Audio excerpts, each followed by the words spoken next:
Hello and welcome to Slay Imposter Syndrome live coaching series. I am Cheryl McCreary, your executive leadership coach.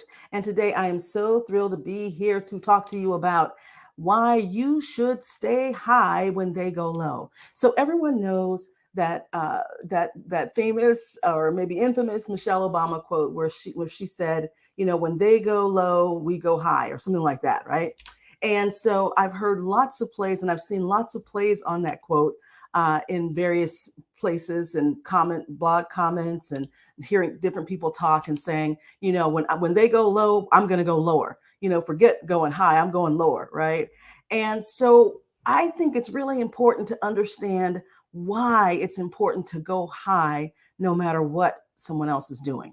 So, or what a group of people are doing. So, first thing is, when and I want you to understand, I'm talking from a leadership coaching standpoint. So I'm not talking about like if your life is in danger, survival, like you're trying to survive. I'm talking about being a great leader, being a great professional, being a great business owner. So that's what I'm talking about.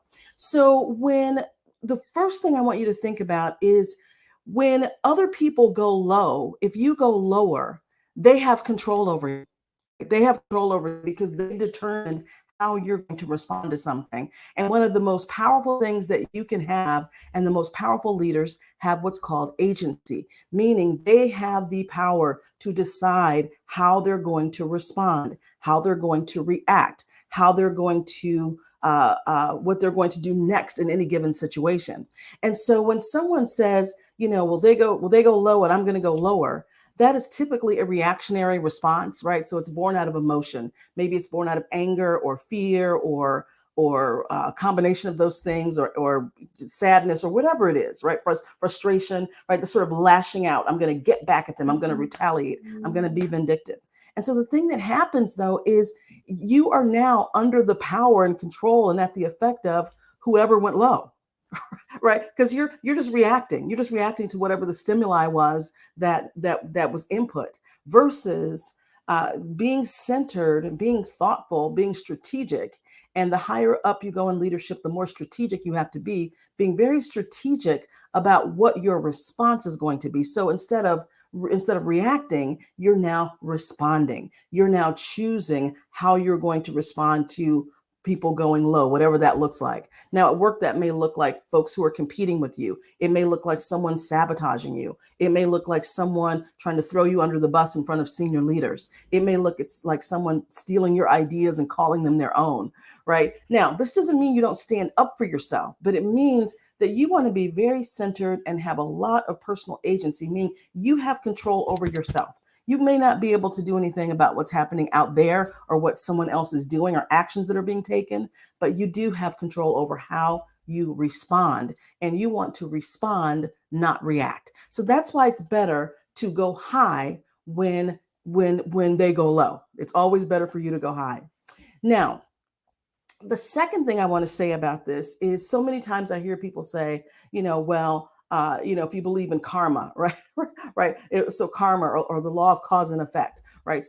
I'm getting back at them, like that's their karma. I'm getting back at them. I'm going to retaliate. I'm going to be vindictive. I'm going to pay them back. That's their karma. Well, here's the thing. You're also setting up your own karma. You are activating the law of cause and effect, right, for yourself. So you're now becoming a causative factor, and there will be an effect to the action you take, even though your reaction was in response to someone else's action. When you are reactionary, when you are lashing out, when you are vindictive, when you are sabotaging, and you're at that level, you are now caught in the cycle of karma. So you've actually, or the cycle of cause and effect, you actually now activated karma that will come back to you.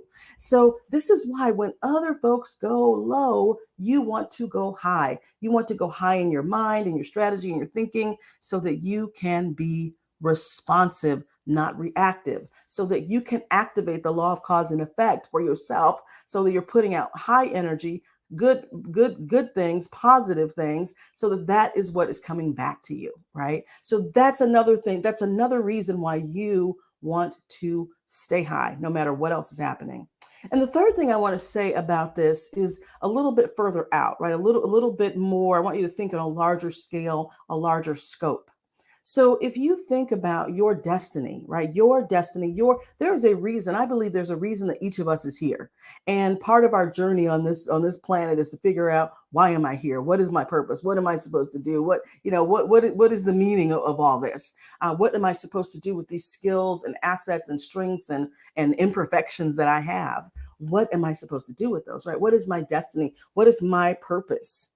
And if you think of your life in that way, right? If you begin to, I want you to begin to think of your life and your leadership in bigger ways in terms of your destiny. What is your legacy, right? Those are much larger, more expansive ways to think about your life. This is just caught up in day to day petty things, right? Day to day petty. I'm going to get back at that person. I'm going to do this. I'm going to undermine this. I'm going to do that, right? I want you to begin to think about your personal legacy, your personal leadership, your personal destiny. What are you here to do?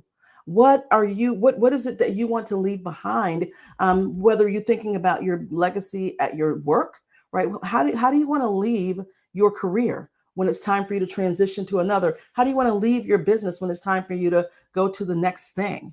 Right. So I want you to be thinking, even if you're early in your career or midway in your career, you're not even ready to retire, always be thinking about your legacy in the bigger picture. What is my destiny? What is my legacy? And I'm telling you, if you spend a lot of time going low because other people are going low, you will never live out that bigger picture that you really are here to live and to be. So those are the reasons why it sounds really cute to say, and it sounds really good to say, when they go low, I'm going to go lower. But it is trapping you in a low level, low state of energy that is not going to help you really live out your full destiny, really be the best leader you can be, or propel your career forward or your life to the next level. It is the antithesis to leveling up, right? To level up, you got to stay up. To level up, you got to stay high. And so that's why when they go low, you want to go high always. All right, I'll see you next time. If you want to learn more about my executive coaching and especially how to slay imposter syndrome, which is what I'm focusing on in my coaching practice now, just join me. Right below here is a link you can use to get into my free webinar, 4 keys to kick imposter syndrome to the curb. So I look forward to seeing you. Join us on June 22nd, and we will see you in that free webinar. And I'll do a lot more coaching, and I can answer your questions. I'll be there live. Okay, until next time.